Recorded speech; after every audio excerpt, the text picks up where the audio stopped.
your way. Well, hello and welcome to the First Alert Weather Podcast, folks. This is episode 83. My name is Mark Nelson. In case you've never watched, I'm the chief meteorologist here at Fox 12 KPTV in Portland. We've got Katie Zuniga. How are you, Katie? Good morning. Needing another cup of coffee on this gray day. Yeah. Very dreary. And Camila Ortiz, how are you? Good. Cheers. Awake, sort of. Well, you kind of. You know, it's funny because, folks, behind the scenes here, we were recording this at 10 a.m. Well, we were going to record this at 10 a.m. on Thursday. And I never use an alarm because, you know, if you work the late shift, you just get up whenever you get up. And usually I wake up around 8:30 or 9. And I rolled over, looked at the time, and it was 9:48. And I'm like, what? So luckily I texted Camila and Katie. And then what happened, Camila? What did you say? And then I said, I just got up 5 minutes ago too, which is true. But I did set an alarm. I just must have turned it off and kept sleeping. Oh, yeah. Yeah. And of course, Katie was wide awake because she didn't work the late shift last night. I was awake, but I forgot, and I was sitting on my couch knitting because I started my temperature blanket. So I was deep in the craft world, not even thinking podcast. Luckily, so we're we all a pulled it disaster. together. Yeah, we were all a mess. We've pulled it together now, folks. We're recording this about 10:43 instead on Thursday morning. It's kind of a gray, gloomy morning. Happy New Year, everyone. Yeah, yes, New Year. First one of the new year. We're done. Well, not we, but you two, I guess, are done working the extra shifts over the holiday. Whoop, whoop. I worked one day in there. I worked the 26th. Aw, what a sacrifice. Yeah. So I could have a day off. So, New Year, it's still the same weather pattern. Yes, Katie, we got you one day off. Okay, but we'll get you some more. New Year, the same weather pattern is still over us, but we are seeing maybe some changes on the horizon. If you've been looking at your phone the last 2 days, maybe there are some snowflakes on there. Maybe by the time you watch this, there will not be snowflakes. Maybe there will be more. Temperatures are trending down. Okay, so we're going to cover all that. That's the big question today. But here's our outline. You see it for episode 83. December wrap-up, we will cover that, the warm December, the terrible snowpack, and the big snow ahead. So good cop, bad cop, as they say, or bad good. And the upcoming wintry shenanigans. That was Camila's idea. That was her word, but I like it. And the term of the week is related to those wintry shenanigans as well. So let's just jump right into it here. Of course, I'm in the wrong window here. Here we go. There we go. Okay, so who wants to cover the warm weather in December? Somebody go. I'll do it. Go ahead, Katie. Because I've been paying attention to it so much. Because I was watching every day. I was watching like throughout the day. Oh, like, yeah. Oh, we're up. Okay, we're down. Oh, we're up. Oh, we're down. It was like a neck and neck race because there would be a point in time, especially that last week, where that day was, warmer and the warmest. And then an official temperature would come in and, oh, look, we made it to 43. And so then it would drop it back down. And it was just, I just was super intrigued. And like, Katie has a spreadsheet for this. Yes. I do. Yes. I have a spreadsheet. That's where Mark and I are kindred spirits. I love spreadsheets. Yep. Love spreadsheets. They just do the thinking for you. You put the formula in and then bam, you just don't even have to do the math. It's great. So I was enjoying watching too the overnight temperatures because those fluctuated a bit in both directions, but over and under. But this one, just look how warm that is. It's insane that we at 4.5. And I wish I'd remember what I was thinking or what I had in my head, what that event end temperature was, but it was like 47 point something or 46 point something. Do you remember, Mark? Yeah, it was 46 point something, I recall, the average high temperature. Oh, I'm sorry. The average temperature for the month, not the average high. Yeah. And I have to apologize that my computer just says it's about to die, so I need to grab my charger. I'll be right back. Ooh. Okay. Well, then I'll take over. So what we're looking at here is, our December. Well, this is showing you the high temperatures in December in Portland. A lot of red, every red day you see here. And that's most of them indicating a warmer than average day. So we finished out December 4.5 degrees warmer than normal. And what Katie was talking about, that race, that back and forth, we ended up second warmest December on record. But 1950, we were really close. 1950 was the warmest. You know what's fascinating about 1950 from a weather geek's perspective? Think about this. You got to close your eyes and think about this. In January of 1949, there was an extreme cold spell in Portland. I can see it. I remember in the 90s, an older couple that we used to go have this little pink lemonade and mix on their little. In January? No, they used to just invite us over. They were neighbors, and they'd be like, "Come on over, Mom's got her lemonade out." And she said, and we talk weather because everybody can talk weather. And she would talk about January of 1949 was really extremely cold. And so I went back and looked, and sure enough, because we all remember, or meteorologists here locally remember, January 1950, the following January is by far and away the coldest, snowiest month Portland has ever had, just in general. We were in the Arctic air mass most of the month. And so can I open my eyes yet? What are you getting to it? You told me to close my eyes, so I have my eyes closed. Oh yeah, you can open your eyes now. Okay. Imagine 2 really cold Januaries, and then they get to the next winter, and I'm sure people in Portland are thinking, what is going to happen this winter? And then December hits, 1950, and it's the warmest December they've ever felt. Think how good that must have felt that year. Yeah. Yeah. Right. That was my little story about old folks and having pink lemonade. Nice. On the deck. But look at by the way, the orange circle, or the orange yellow, I guess it's kind of a yellow highlight on the 4th and the 5th. Squares. Yeah. 67 and 64 for highs. The 67 is the all-time December record high temperature in Portland. That was the 4th, December 4th. Toasty. Felt like a rainforest out there. Yeah. And I can run ahead. Let's do the temps there. There you go. I'm back. Or this is the precipitation. Yeah. Katie is back. Did you plug it in, Katie? I did. I had to kind of scour the house for it because it wasn't where I last left. That's okay. We covered a long Mark story, but luckily we've moved on and we got out of that. I listened because I had earbuds in. So. Do you want to do the precip? For me? Mm-hmm. Yep. Oh, yeah, sure. So I feel like when I look at this, and of course you guys might correct me wrong, like the first week just felt like a soaker.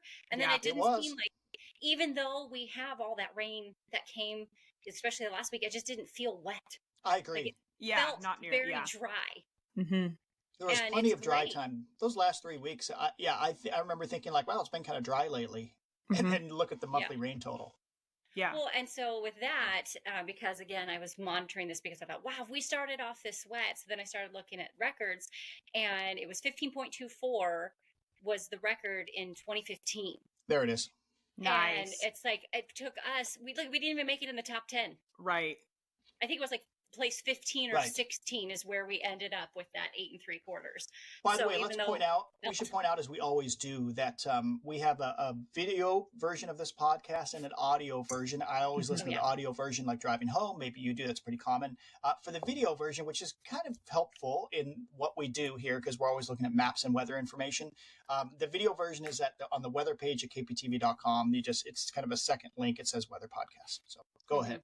Yeah. So what we have here is the top 10, which I just mentioned, 2015 at 15.24. And then the number 10 position is from 1941, and it was 9.11. And we didn't make it. Yeah. And I didn't look at the very end, but it was like around 15 or 16 was this position we were in. So it felt wet at the beginning. It was like, whoa, here we go. All these dry months. And we got so much in the first week, and then nothing. And we see the effect. Bad snowpack. This is the snowpack as of yesterday. Percent of normal. Woo, that's a lot of red across. We're looking at the, if you're just listening, we're looking at the different river basins, the amount of water in the snowpack as of yesterday. We just read these numbers yesterday. 20% of normal, 20% of normal on Mount Hood. Bad. It's just so sad. Most of Oregon under 50%. It was when I worked on Tuesday or Monday or Tuesday, I can't remember which day we looked at that the water equivalent was like the worst it had been in 40 years or something like that. Next graphic. Nice. Right there. Ready to go. Look at us. Yeah. So, I mean, even though what I was showing on air was, amount in inches, there were a few that we only had the 24 inches when you looked at the water snow equivalent. Oops. It was worse. Terrible. Yeah. Terrible. Yeah, so just in case you're new to this, snow water equivalent, SWE, is used by the SNOTEL folks, the Natural Resource Conservation Service folks. This is critical for water usage in the summer when we're dry. How much water's in the snowpack? Because you could have a snowpack that's got a lot of water in it, that's 50 inches deep, really dense, or it could be 50 inches of fresh powder and has like half that amount of water in it. So we want to know how much water. So if you just go by snow water equivalent, the 7 inches that was on the ground at the bottom of the Poochie lift at Timberline Lodge, 5,400 feet, on January 1st, it was 7 inches, and that was the lowest on record since 1983. Notice we had some other ones that were pretty close, just about as bad, in 1990, 2020, 2005. and 2014. Those are the four lowest. And of course, that's interesting because we had one of our wettest Decembers we've seen, but we just had warm storms. It was those Pineapple Expresses. It really did the number on us. And that's not uncommon in El Nino years. That's what I was going to say is couldn't that be part of the reason is because we had all of that rain at the beginning of December. So what we had was melted and ran off. Exactly. And so there wasn't much left on the mountain to have in that snowpack, right. And this was the first time in 10 years Ski Bowl was not able to open during the winter break, which is too bad. But I did look. Well, some of these I remember because, I'm getting old. I remember a lot of these years. 2005, what happened that January and February? It was terrible. That was one of the worst ski seasons we've ever seen. The other three, something big happened either in January or February. 1990, January was huge. I remember something like 18 feet. I was up at the UW at the time, and something like 18 feet fell at Stevens Pass in 3 weeks in January. Was that an El Nino or La Nina? That's the question. That was I don't think that was an El Nino year. I don't think 89-90 was. I forget. Maple would like to say something as well about snow water equivalent. Talk to me now, she says. And then 2014, big snow in February. January was bad, but then huge snow in February. So that's out of those four, two of those were really recovered. And then I looked at 2020, and that's what I found in January of 2020, the second week of the month. I do remember this now. There was up to 6 feet of snow in the Cascades. Huge snowstorm. 4 feet at Ski Bowl in a week. No, that was in 4 days. 10, wow. 5 days. In 5 days, 5 feet of snow fell at Timberline and Meadows. So there was a huge recovery in January of 2020. So we're saying there is a chance. And there's a chance, and we see it coming, folks. It's happening. Yeah. So this is our forecast as of last night, but I'm pretty sure it's about the same today. We see a little bit of snow today up there. There's a little bit falling. Not much tomorrow, Friday. Saturday, we think 8 to 12 inches at least. A little bit more Sunday, and it's possible it's kind of a continuous snowstorm Monday through Wednesday of next week. Now, I have to point out that when I left, I believe it was Tuesday, Saturday said 2 to 4 inches, and now it's saying 8 to 12. So we backed off on that a little. Wait, 2 to 4 feet. Oh. I think that was for the whole period through Sunday. No, Saturday and Tuesday said 2 to 4 feet. I remember seeing that. When we did this. We had since I got here on Monday, it looked like a ton of snow on Saturday. We might have a disagreement. So it's backed down a bit. We were showing more on Saturday, on Tuesday, and now it's backing off. Oh, I'm sorry. I'm confused. I thought you were talking about next Tuesday. So you're saying when you left Tuesday, we were showing, did we have 10 to 15 inches? We had 2 to 4 on Saturday. 2 to 4 feet. 2 to 4 feet. Mm-hmm. Yep. We had 2 to 4 feet through Sunday evening. That's what we had. We're gonna have to go back and look at the tapes, folks. We have my God! Show me the receipts. Meteorologist disagreement. Oh my gosh! I wonder. Katie's getting aggressive. I know I had 2 to 4 feet yesterday. Oh my gosh! Oh, either I really way, want to go back and find now. Well, lots of snow coming though, and that's good news. Thank you, Camilla. Camilla jumps into the middle to stop a net fight. Play nice. Play nice. But either way, there's going to be a bunch of snow. We can all agree coming up. We have seen that for several days. Okay. Some sort of heavier snow coming up Saturday through the middle of next week. So it's all good. Yeah. We all agree it's all good. We're going to get a bunch of snow. Yes. Good stuff. Okay. Good stuff. All right. So that's good. So we will see how much we make up there. Of course, what you really want to know, the upcoming wintry stuff, what is going on. And this is something I wanted to point out. If you're thinking, now wait a minute, we sat there on air last night and talked about how there could be snow to lower elevations, maybe just beyond our 7-day forecast. Could there be something coming up around I'm looking at the calendar, the 11th or 12th or 13th, Thursday, Friday, or Saturday? Could something be up?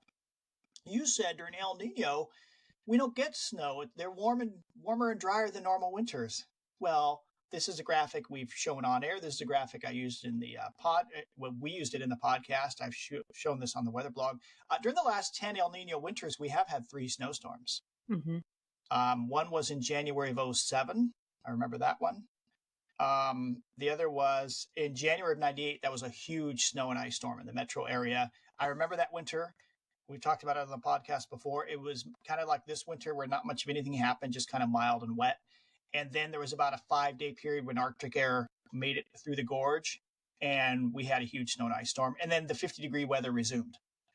And also in February of 95, right at the end of the season, we did have a snowstorm that year. Yeah. So yes, we can get snow in El Nino winters if we get the cold Arctic air to come south. So this is what we're looking at. Now, this is from yesterday morning's Euro, the pretty TV graphic. All right, this is still model data. We have gridded data. 20 years ago we didn't have this stuff. We couldn't put model information directly onto TV weather graphics. Now we can. It's ingested automatically. I make it look all nice. We make it look nice with H's and L's appropriately spaced. and this not just too many of them. You don't want too many because that's annoying. Because in TV, it's simple. Keep it simple, folks. The KISS method. So here's Tuesday. And I don't think models have changed much through this period, through Tuesday. So this was actually from yesterday morning's Euro. Still looks about the same. We got these little troughs. What's changing? Big ridge of high pressure backs offshore, the one that's been kind of splitting systems much of the last month. It redevelops to the west. Sometimes we call that retrogression. It backs up to the west. This is showing about 18,000 feet, the 500 millibar flow in the atmosphere. And you see these little wiggles. We call them troughs or shortwave troughs, which means the waves are very short as opposed to a big, long dip in the atmosphere, a long wave trough. And this is a perfect setup for us. When you see a map like this is great because little weak systems come down the coastline. Maybe they spin up an area of low pressure, and it's cool air because it's coming in from the northwest. And we get great snow in the Cascades. Notice if you look down near Portland, 500 millibar flow there, it's westerly. Slams right into the mountains. So this is a great pattern for snow in the Cascades. This pattern often brings snow pretty low in the foothills, 1,000, 1,500 feet, and that is what we see for next week, actually beginning Saturday. But of great interest that would really affect folks in the lowlands, you see another trough up there over Yukon and Northwest Territories up in the Arctic. See it up there? We all see it, right? Okay. Yep. So this is the Euro from yesterday. So the map was from Tuesday afternoon. Let's jump ahead to Friday. That trough, and all models were kind of agreeing on this yesterday, that trough was going to drop straight south in the upper atmosphere, pretty much right down in the Pacific Northwest, turns into a little upper level low right over the Pacific Northwest. So when that happens, that drives cold, dry Arctic air directly south over the Rockies, over the Cascades, and we get a huge freeze in the Pacific Northwest. That is our Arctic blast pattern when you see an upper trough dip straight south. And notice how strong the ridge is to the west. Yeah. Big ridge. That's part of it. I mean, this is pattern recognition, folks. This is what meteorologists in the wintertime in the Pacific Northwest, this is the holy grail of Arctic blast patterns. Also notice it's kind of briefly, it's an omega block, has that the flow around the high. It looks like the Greek letter omega right here. You can see my cursor, right? Like this. Yep. Beautiful, isn't it? Let's just all sit back, have a sip of coffee, and admire that thing of beauty. Really... Wow. But here's the problem. Starting yesterday evening, models kind of started backing off on this. Now we get many different models. We get ensembles of models, which are very helpful. So what do I have next? I forget what I had on here next. So here's the Euro. This is the day 5 to 10, 500 millibar heights, the anomaly. So this is the average of Monday next week through Saturday. And this is yesterday morning's Euro. And you see the average, of course, is going to be more muted. You don't see the sharp troughs, right? Because it's an average of 5 days. But you can see there's a huge dip, pretty sharp dip here into the Pacific Northwest. That was the Euro. This is the GFS from yesterday morning.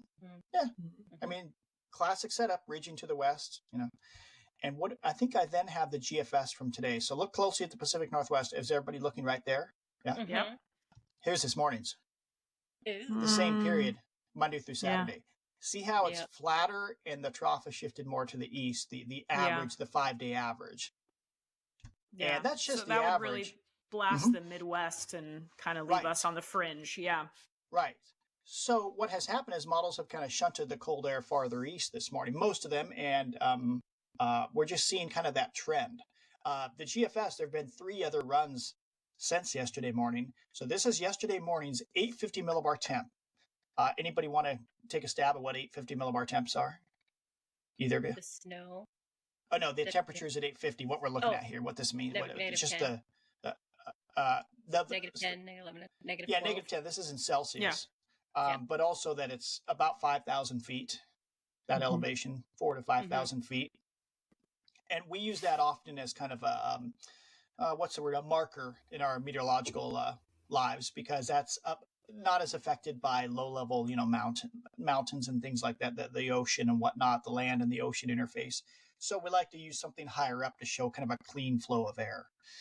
So we do know when we look at 850 millibar maps, this was from yesterday morning's, the 3rd. Yesterday morning's GFS, operational model, not the ensemble average. It was showing about minus 10 at 850. So that means over Portland. So that would be 18 degrees at 5,000 feet. This is in Celsius. So 18 degrees Fahrenheit at 5,000 feet. That's pretty darn cold for us. That's cold. Yeah. Anything below about minus 7 is just about, if you get precipitation, that's certain snowfall to sea level. If you're below minus 7. Yeah. And 7's kind of marginal. Minus 7 is marginal. So when you're down to minus 10, it's pretty cold stuff. We kind of consider an Arctic blast here over the Portland area or the valley, minus 12 or colder. And you see that stuff, that really cold air is pouring in. This is next Friday afternoon, the 12th. And this was yesterday morning's run saying, hey, there's cold Arctic air building east of the Cascades. It's coming down from the north. I mean, we're probably frozen at this point on this map. I mean, Portland's below freezing and it's going to stay below freezing that day. So that's why we had a lot of excitement yesterday. Wait, that's interesting. So this is still Arctic air, right? But we're careful about saying Arctic blast unless that threshold is crossed. No, we would still say Arctic blast. It's funny. Actually, that's a really good question because, and what is Arctic air? True. We tend to use, as meteorologists in the Northwest, we kind of know when we see it. It's that northeast wind and 850 millibar temps, very cold, or maybe dew points way down in the teens and single digits. You kind of know it when you see it, and this is pretty much it. If we were in Omaha, they'd be like, oh, this is just a little chilly, no big deal, right? Yeah. And I also want to point out that this is Friday afternoon, which is the only day on our 7-day that we are supposed to be dry. Yeah. On Friday. Yeah, true. Yeah. Yes. Oh, but correct. we would stay. But we would stay cold. We stay cold, but I'm just saying. Oh, I'm sorry. Even though the temperature is there, the precipitation is not supposed to be. So if everybody's thinking, "Oh my gosh, it's going to snow on Friday," like, well, I think this model was dry, and actually, we were lucky yesterday because our 7-day forecast only went through next Wednesday, so we didn't even have to talk about Thursday or Friday. Except we did have to address it because people were getting snowflakes and cold weather on their apps. Yeah, freaking out. And in fact, today we only have to go through Thursday. We're recording this on Thursday, so we're still good for next Friday. Okay, so this is yesterday morning's GFS. I just wanted to lay the groundwork here. Now watch. Here's the current one. Oh, whoa! Big change. Big difference there. Yeah. Holy cow! Look at the difference. The upper trough is significant on the GFS. Operational model, significantly farther to the northeast. I mean, minus 2, we're back to like a 3,000 foot snow level. Yeah. Look at the difference. From negative 10 to negative 2. Look at Spokane, minus 20 yesterday, minus 6 today. Yeah. I mean, this is why we tell people don't get your hopes up too far in advance. Yeah. Lots of changes can happen. Things change. Oh, look at that. 17. This was the Euro from yesterday morning. Yeah, the Euro says, the Euro was like, this is a major historic Arctic blast. I don't think we've had a minus 17 since 1990. By the way, the coldest ever was in 1990, December. We had 2 Arctic blasts. The first one, I think, had a minus 22. That was the coldest on record. The 850 millibar temp records go back. The upper air temps records go back to around 1950. Do you remember what that minus 22 was for surface temperature? I think the highs were in the low 20s with no snow cover. If you had snow cover. Okay. I think that was the blast. There was so much east wind with that thing coming in that there was really no snow, I think, in Portland. Yeah. Yeah, I mean, if you had a day with precipitation with that cold of an air mass, you'd stay in the teens. Yep. Yeah. Wow. And in fact, in 1968, December, late 68, I have a file for that one too. It was, I think that was the all-time coldest high in Portland, 14 degrees. I think it was snowy with a strong east wind and cold 850 millibar temps. Woo. So, yeah. Wow. So that was, I think, the Euro from yesterday morning. Okay, you know what? Here's where I'm going to change. I'm going to stop sharing because I need to share something different. We're going to go live, folks, here. We're going to see the Euro come in Live see the euro data. come in. Yes. Okay, so block in your brain, those Okay, temperatures so- were negative 17. Yes. 15, 17, negative. But I have like 14 windows open, so now I'm going to share a different screen here. Well, while Is you're that doing the that, fi- Camilla, I here we go, see your here we go. tree is still up behind you. Oh my gosh, I know. Is that embarrassing? Well, I'm taking no. mine down this weekend. Oh, you are? Okay. I Yeah, wasn't we did- sure. I mean, yeah. when's We did the the appropriate outside time? stuff, but we haven't done the inside. That's this weekend. Yeah. It's just so cozy. Like, I love waking up and seeing the With the twinkling glow. lights. I Yep. know. I That's agree. why But I've you left know mine what? up too. The 12th day of Christmas is actually Friday. So, I mean, I grew up in my dad was a pastor, so I knew all about the traditions and whatnot. And yeah, that's Epiphany, I think, is Friday the 5th. So technically, we're still in the 12 days of Christmas. Oh, okay, great. Well, good. You're good. Okay, can you see the euro? Speaking Yes. of beautiful colors and glow, here's the Yes. Euro model. Okay, I have not seen this past next Tuesday, folks. We're going to do this live. So this is the operational euro this morning. Fresh data coming in. Okay, so we have one trough coming through Saturday. Okay, that's the big dip there, right down there. Okay. Yep. And then, there we go, kind of ridging, which is fine. Okay, got a wet system in here. Okay, here comes another upper level trough. The wedge. Yeah. That's Tuesday, 7 p.m. And notice that kind of the chunk of the polar vortex up there, at least the tropospheric polar vortex, which we'll talk more about that in a minute. But notice it is, just look up in Canada, it is kind of shifting to the west a little bit. Yeah. But what happens? Okay, here's Wednesday. Wednesday. Oh boy, the euro's hanging on to the cold it air. wants to do it. Yeah, it wants to Friday. do it. Is that a 507 contour? Good Lord. Oh, wow. The Euro's going all in on this. But it doesn't surprise me, though. The euro tends to do that. But, it doesn't. okay, here's a big but. Oh, boy. I mean, those, in a verbal. So it's 507, So, but if you want a big Arctic blast here, that low would need to continue moving over or south of us. The Arctic air at this point would be locked up to our north. Just pattern recognition. Okay, so that's what the Euro's doing, bringing a big cold trough still over Washington Friday, Saturday. The fact that it's a cutoff, I mean, would that make a difference too? Like, not as powerful? It would, but that's still plenty cold. I bet at the surface, that's cold onshore flow. Okay, so let's go to, oh gosh. That's not the map. Interesting. Wait, no, I'll pull it together here. So here we go. We'll go to the precip and thickness, 850. Oh boy, that's too far out. Hang on, stand by, folks. Here we go. Oh, this is messy. Let's go to precip type 6 hour. Here we go. Okay, this is what we do all day, you guys, when we're in the weather center. Yeah. We seriously, look at these maps and talk about them all show. Nothing is different through Wednesday. Thursday, okay, so when we get to, that is not what I wanted. Oh, yeah, it is. Thicknesses, by the way, when we get below 522, that's kind of like a -7 at 850. So this says next Thursday, okay, maybe mixed showers next Thursday. This is on the Euro, which is still cold. Yeah. And it's got snow, at least light snow showers Thursday night. Oh boy, that 510 line you see here. Can you see that, or is it too far away? Yeah, no, I can see it. Yeah. I mean, 510 is, it's onshore flow here still. Notice there's a surface low up off the Washington coast. Arctic air has not arrived, but cold maritime air, which is like snow showers to sea level, has arrived. This is plenty cold for sticking snow Thursday night, Friday. And we're flat gradient here. This is just cold and like snow showers there. Okay, so, gosh, that Euro, dang it. This is Friday night, Saturday. 498 thickness, that's full on Arctic blast for us. So the Euro's still bringing an Arctic blast in, but drying out by Friday, Saturday. This would probably drop some snow on the ground and then a hard freeze. Yeah. Why does it have to complicate things? I know. And here's a Canadian. I didn't want to bring up the Canadian, but since the Euro is still cold. Canadian's going cold, isn't it? Yeah, it is. Let's go to Canadian on, we go to, Thursday. 522 thickness by Thursday night. By Thursday afternoon, night, it's mixed. Friday, oh my gosh, that's cold. Yeah, really cold.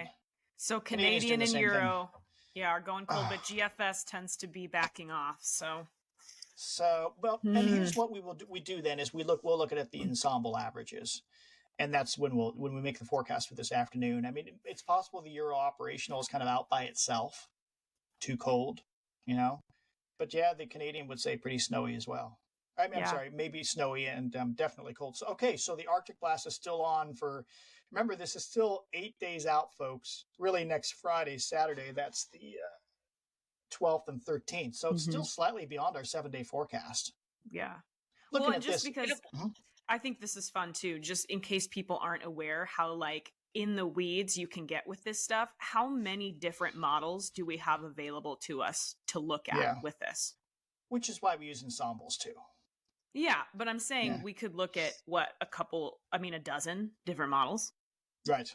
Yeah. Exactly. And then that's why when people show one model, like when they share on social media, it's like, that's just one. That's just one. Yes. Like one option, and it's usually an operational, not an ensemble. Yeah. And so it's just like picking the one that you like the most, and not looking at the big picture. Right. Yeah, and since we're here, let's check out those 850 temps on the euro. I'm sure they're insanely cold still. We need to mine it. Okay, here we go. So the first chance for snow lower would be, see, Thursday. Euro's still bringing in the maritime cold air coming off the ocean. So there it is. Dropping down. Late Thursday, and then we're in the blast. Minus good God. Oh, God. Minus 19, minus 21. Euro needs to lay off the juice. Euro's on one. No! And you love the euro. I love the euro. Mark does love the euro. We're talking about day 8, 9, and 10. Yeah, lock and change still. A lot. 20, you always see a 21. There's a 22 right there along the border. Historic. Batten down the hatches. I gotta change to a different window here because I got something else I want to point out. One more thing. So this is a Weather Geek stream. This podcast here. This is so nerdy. It's okay. This one. That's who Tell we me are. when you see a snow map show up. Tell me if you see a snow map showing up. Oh yeah, I see it already. Okay. It's still loading for me. Okay. There it is. Still loading. Okay. So look at this euro. This is just for this weekend. So we have 850 millibar temps around -4. Not cold. We think snow down to about 1,500 feet. I mean, if there were heavy showers, maybe a little lower. But this is Saturday evening. We're going to go Saturday evening through Sunday morning. We've got leftover showers. Watch the valley, kind of down the middle of the valley, which right now on Saturday night at 10 p.m., notice there's nothing in the valley for snow accumulation. Look how in the valley, in spots, suddenly snow appears during the night. Yeah. So you're like, oh, it's going to snow a half inch in spots in the valley. That's this is through 8 a.m. Sunday morning. Then look at the temps. Oops, just a minute. Oh, I got too many windows open. Temps. Look at the temps, same time. Right. Okay, here we go. Why did it skip all that time? Temps are in the mid to upper 30s during this time. The euro, I noticed, specifically generates sticking snow at pretty warm temps. It can be 38, 39 degrees, and it thinks snow is going to try to stick. So be very careful with those snow maps. Especially, I've noticed the euro doing that last year and this year. The little bits that you see in the valley, that's not going to happen. Maybe at the top of Chehala Mountain, at 1,200 feet, that could happen, sure, above Newburgh. Or top of the West Hills, probably not, but mixed in the air. So just be careful. I know people will spread those snow maps online. I mean, it showed 2 inches of snow in Portland. I don't think that's going to happen. So. Yeah. Well, and typically, rule of thumb, right? Didn't you say we need it to be below freezing for snow to realistically stick, right? Like around 30? If it comes down heavily, it could be 34 degrees. Okay. Yeah. I mean, that can happen. Okay, I'm going to close some windows here. I got to share something different. Stop sharing. We're going to do a new share. See how I have to talk while I do it. Isn't that interesting? I'm very impressed. You're handling this quite well. Yeah. Multitasking. Let's go back to the PowerPoint. Okay, term of the week, which is polar vortex. Wow. All right. So we've heard this term. I don't think anybody in the public heard this term until about 5-6 years ago when it happened, when we had real cold air back east. The polar vortex, it's not a storm. You can't say, oh, the polar vortex arrived today. You cannot say, oh, the polar vortex gave me a high temperature of 22 today. It was really cold. I hope that polar vortex goes away tonight. No, it's not that. It's just a strong band. Well, it can be either. Well, let me just read the official definition because there's more than one technical definition. This is from the Glossary of Meteorology, folks, like the Bible of Meteorology. Term polar vortex is used to describe several different features in the atmosphere, and most commonly refers to a planetary scale mid to high latitude circumpolar circulation. There are distinct tropospheric and stratospheric circumpolar vortices. So here's a nice graphic from NOAA. And when we're typically talking about the polar vortex, we mean high in the atmosphere, in the stratosphere. Most of the winter, everything is kind of contained up there in the Arctic. And the polar jet stream, which is the jet stream that we always think of moving across the Pacific and into North America, it's just kind of, moving around. But if the polar vortex gets disrupted, sometimes this happens, which is kind of what's happening later next week. Kind of chunks of it move off, and that can cause a jet stream down below in the troposphere, which is the lowest part of the atmosphere. It can cause a jet stream to get a lot more wavy, and you get big dips of cold air down into the mid-latitudes. So hopefully that kind of makes sense. Basically, it can break apart or get disrupted, and then that affects down below. Camila, remember the analogy last night? I read some colorful, Noah had written, there's a polar vortex blog, believe it or not. Oh, that's right. Oh. Yes. They said, think of the stratospheric polar vortex as the wallflower at the dance, sitting up above on the second level, looking down at all the dancers in the troposphere down below, and on the balcony looking down. But every once in a while in the winter, that wallflower jumps right down those stairs and gets in all the dancing action and is the star of the ball, the belle of the ball. So something like that. Mark was so excited. He's like, oh my gosh, that is just beautiful. He practically had tears in his eyes. Even now. It was good writing. But yeah, so basically the polar vortex is always there. It's just when it gets disrupted that we see some action a little bit further south. In the Every winter. now and then it just says, I want to interact. Yeah. I want to be a part of this party. Yeah. And some winters, it doesn't really do that. I think there are some winters where it does not really get disrupted, and there is no big change. So anyway, so polar vortex is not a storm itself. I know the media, it's not like something the media is doing wrong, but it's just, it's a 24/7 world, as they say, and especially national media, they're always looking for content. And if they can find a term they like, they're going to use it. And just be aware, it's not a specific, storm. Yeah. Polar vortex splitting can lead to cold air and can lead to storms, but that's not what it is. Mm-hmm. Okay, that was exciting. Oops, I reached the end of my show. Let me hit the stop sharing button. So I think we covered a lot. That was our most exciting podcast to date with live information there. And now I'm scared that I have to go in and figure out what's going to happen at work. Yeah, it's exciting to actually have some stuff on the horizon to talk about after the boring winter we've had. Yeah. To an extent, I feel like we could all argue about, whether or not we would actually want to see any lowland wintry shenanigans, because that's a whole host of issues. It complicates our lives as TV meteorologists for sure. And for the regular members of the public, I know there are weather geeks that watch and listen to this. And then there are regular folks, maybe you're just kind of dipping in, curious about what this is all about.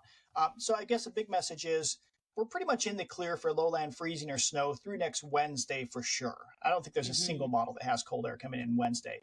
But later Thursday and Friday next week could be interesting, or maybe it won't be. Maybe it'll be just a continuation of these relatively low, foothill snow levels. So stay tuned. Maybe we'll do a podcast a little bit early next week. We will see. I've got tickets to a Broadway show in downtown Portland on Wednesday evening. We'll see if that actually happens. I mean, not for you. I think you're fine if you're going, but I may not be going. We will see. But yeah, could be no Lion King for Mark. We'll see. Fingers crossed. Thoughts? What was that? Oh, any final thoughts? Oh. I mean, not a long monologue, but just any. Yeah, no. I'm just thinking, wow, I need to set 5 alarms instead of 2, I guess, is where I'm at. That's what I've learned today. I hope we don't have a 5-alarm fire weather-wise coming up later next week. No. So there we go. There's your final thought, folks. So, hey, thanks both of you for joining us, for getting together. It's a lot of fun today. We will be back at some point next week. I'm not sure what day we will record this, but I'm sure we will have a podcast, and I bet we'll have interesting things to talk about. So have a great day, evening, or morning, whenever you are listening. You're waiting and hesitating and tell us